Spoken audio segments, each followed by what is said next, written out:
Scrisoare de mulțumire oferită companiei Maestru în vânzări.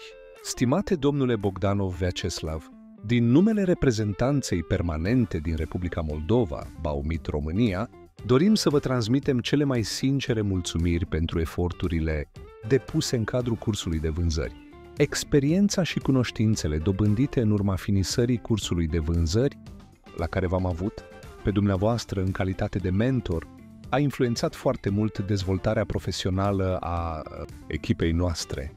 Cu toții am experimentat un alt mod de învățare, bazat mai mult pe comunicare și practică, astfel, dobândind tot mai multă încredere în ceea ce facem, dar și în forțele proprii.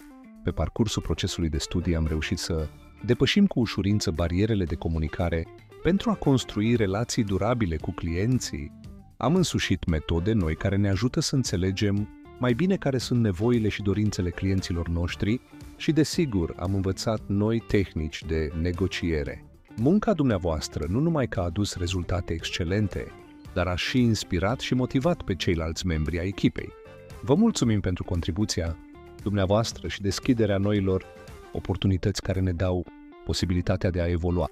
Cu cele mai sincere mulțumiri, echipa reprezentanței permanente în Republica Moldova, Baumit România, director marketing și vânzări, Sergiu Mârza.